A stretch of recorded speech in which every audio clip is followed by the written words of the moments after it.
one of the most moral countries in Europe, one of the bravest leaders I have ever seen. You know, you imagine what he has to go through every single day just to try and keep his country fighting, try and keep the morale up, try and grease up to leaders who he doesn't trust. Ukraine was betrayed by Obama. Ukraine was betrayed by Biden. Ukraine was betrayed by Clinton.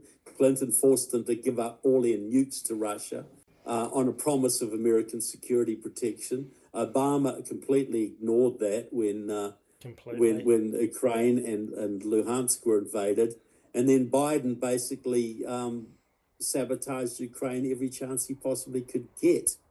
So Zelensky's a bit cynical about some of the American leaders. That's why he was so emphasizing security guarantees when he was, meeting with Obama and all these people. So, I got tremendous admiration for the man and the Ukrainian people, that they could still keep fighting where their allies are soft and their enemies are hard.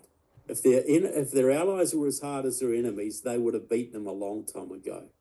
But their allies have been so soft. They are standing in the breach for us. They've held back World War III. They've held back the conquest of Europe, and most of our people spit on them. Well, people who spit on heroes like that, I'll use a Buddhist analogy here. There's going to be some karma for that. I don't think I've seen such a clear example of moral ambiguity than I have in this war. And I wasn't alive for a lot of the other things that I didn't understand.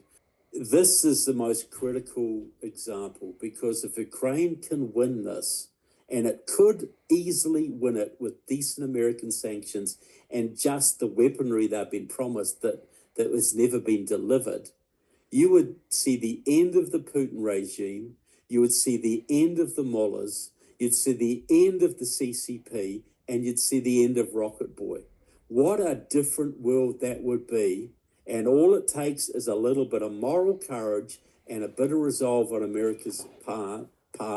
And instead, we've got these absolute scumbags who have infiltrated themselves into the Trump administration and trying to force this abandon Ukraine, let's cuddle up to Putin mentality.